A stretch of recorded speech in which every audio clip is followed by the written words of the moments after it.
Good day.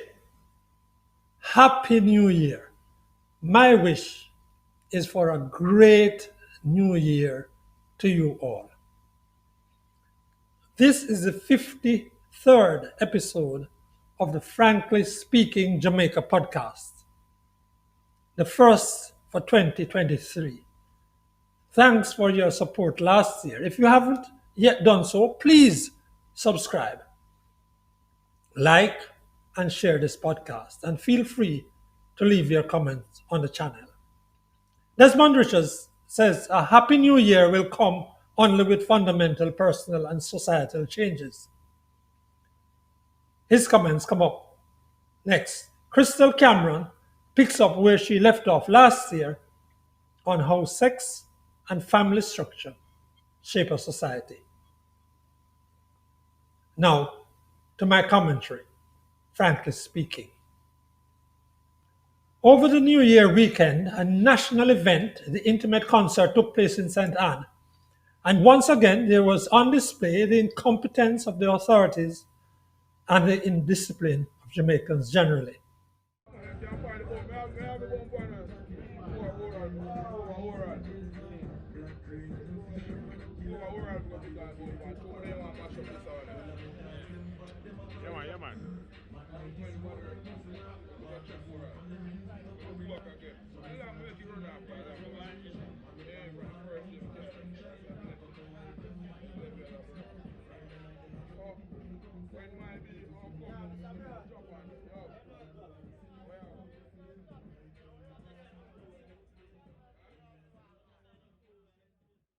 Frankly speaking, this is a case about lack of competence and Jamaican institutions, not just about a traffic snarl in one parish.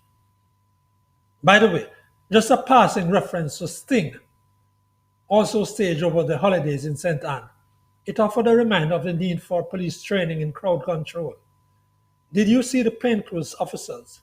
Some crouched with guns drawn as people panicked after some rabble-rousing. The intimate concert featuring Beres and Buju attracted an unexpected massive crowd, expected by most people, except the authorities. And it led to gridlock. Large sections of the two-lane St. Anne Main Road, or the so-called North Coast Highway, stretching for miles, became a parking lot with 4 and 5 lanes. There are several ways to analyze this. The first is to know that it didn't have to happen. Another thing to consider is to never believe that this was about 30,000 people or so going to a show. So what if they were delayed? Frankly speaking, the gridlock shut off thousands of other people going about their business. People who live in nearby communities, too numerous to mention, who couldn't get about. People going to and coming from the airport in Montego Bay. Ask the people on the Knutsford bus that took 4 hours from Montego Bay to Jackson. Ask local residents who wanted to get to other events, including some in Ocho Rios. It didn't have to happen, frankly speaking. It shouldn't have happened. At Easter, when a party at Pearly Beach across from Dunsriver Falls locked down from Ocho Rios to St. Anne's Bay and stretching all the way west to beyond where Intimate took place, a plantation near Priory, there was a stink on social media and in the local St. Anne community. It was unbelievable to many that people took 4 hours to move 2 miles in a car. What is unbelievable is that there would have been a repeat. The St. Anne Municipal Corporation and its chairman, Sidney Stewart, and the police said it wouldn't happen again. The main tool would be to use a shuttle system, a well-known, tried and proven, easy to use traffic control method for large events. They did not use a shuttle system at New Year's. They did not, resulting in colossal waste of time and energy. The bad taste in the mouths of so many out for a good time, and the entrenchment of self doubt about whether our people can manage anything at all, or whether it's inevitable that we slip into disorder. Rebel Salute comes up in weeks at the same venue in St. Anne. End of story. Oh, one more thing. The area being referenced, the roadway, Drax Hall to Priory, has now become a daily dashboard for near inevitable delays, a response of indiscipline and dangerous driving. The bottleneck at Priory that can be easily managed has been left there to waste thousands of man hours every week. In the event, an increasing number of drivers no longer wait in the traffic lines that add 20 minutes to the area commute. So there is the turning of the road with one lane in either direction into 2 or 3 lanes in one direction, with the unlawful use of the soft shoulder and sometimes simultaneously the use of the right turning lane to go straight. The response of the police has been abysmal and laughable. From time to time, they have 2 or 3 officers standing at one point, which itself becomes orderly, and that sparks the flashing of lights. And 200 meters down the road, the triple bypass is in vogue. It's moronic. And you see it all over the country, don't you? Here now is Desmond Richards. I would like to wish all our viewers and listeners and everyone a happy new year. But I also know that unless fundamental changes are made personally and by the government, this will be an empty wish. Let us take the murder rate. Last year, over 1,400 Jamaicans were murdered. Now, it has been the case for the last 20 years, every year for the last 20 years, over 1,000 Jamaicans have been murdered. Now, where is the plan to address the murder situation in the country? Where is the plan? I don't see any plan. So what is clear is that whatever strategies have been used for the past 20 years have failed. So we need some fundamental changes if we are going to see a different result at the end of this year. New plan. Hundreds of thousands in the workforce are earning minimum wage while inflation is running away. Cost of living out of control. Where is the plan to address income inequality in the country? Where is the plan? Last year we had over 400 fatal accidents on our road. Now, where is the plan to address dangerous and careless driving on our roads? Where is the plan?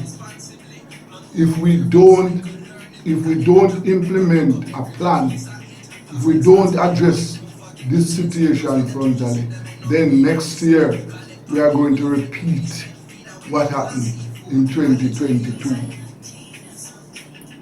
1 million sons and daughters of ex-slaves who slaved this country are still without land and homes, homeless and landless.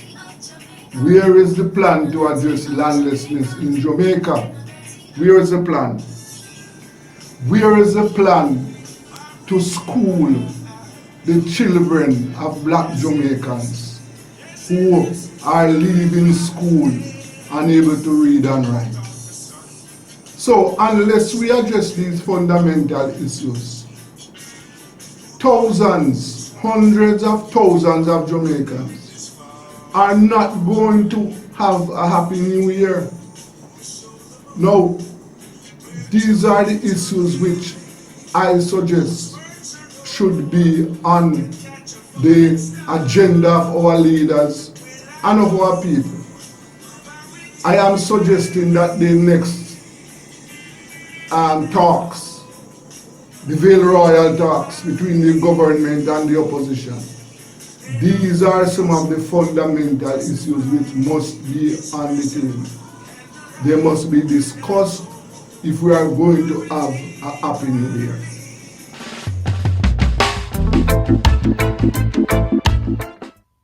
That's Desmond Richards, journalist and founder of Internet Rebel Radio, Jamaica. And now to Krystal Cameron.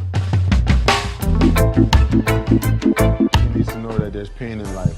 Why are we like this? Why is this country like this? The flexible system. Africa is truly vast and diverse, with more genetic diversity than the rest of the world combined. In southern Africa, have a more monogamous and less patriarchal society. Once you get to West Africa, you have very high levels of polygamy, where 50% of the female population are part of polygamous marriages, and then in East Africa you have a separate family structure. And as we talked about before, Islam and Ethiopia are part of non-African larger family structures. The system's also called flexible because the clan has much more power vis-a-vis the nuclear family.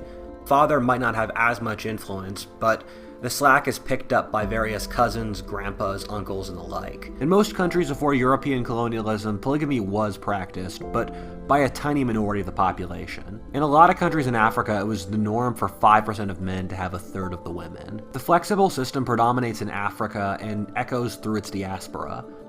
In these societies, the actual family is much weaker, with the clan, and especially the women of the clan, doing much of the job of raising the children. In a society in which so many women are in the hands of a small amount of men, it creates no sex for large amounts of young men, who in turn turn to violence so as to take women or to improve their social status. This creates large amounts of violence, in which societies with polygamy often have large amounts of crime.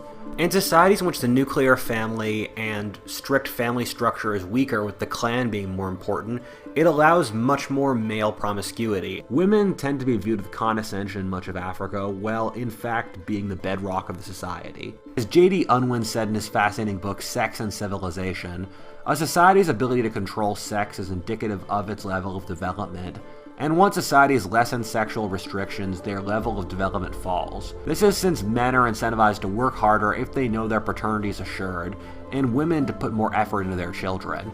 Energy is channeled into things besides getting laid, and people aren't suspicious of other people trying to compete for their sex. Fathers establish an idea of discipline for children. Without it, it's hard to have a conception of a unified God, as well as rule of law, which is also the worst in sub-Saharan Africa of anywhere in the world. This means that for lots of African male culture, they try to push prowess and power rather than integrity and responsibility. And the result of this is that if you talk to people who try to do business in Africa, it's difficult to get African workers to show up at the same time at the same day because there isn't that culture of responsibility. Cross-reference this with someone who has lived or tried to work in Africa, and they'll just tell you that this is the case. This leads me to the next point, where Africa will, over time, gradually strengthen the power of its families and also, at the same time, become a more developed society. That's Krystal Cameron, creative and CEO of Krystal Cameron Designs. Endgame. In the last 2 weeks, we lost two Jamaicans of great competence and ability, Merrick Needham and Ambassador Richard Bernal. Both could fit easily onto the world stage, and in parts they did. Merrick Needham was a man who followed tradition, insisted on the rules, and was a master at protocol and symbols. and he was insistent that we should get it right. Ambassador Bernal was a man of big ideas, willing to put himself out front in articulating them and in working to make them happen in institutions that mattered. They served Jamaica well. Rest in peace, Merrick and Ambassador. Please like, share, and subscribe to the channel. Until next week, I'm Franklin McKnight.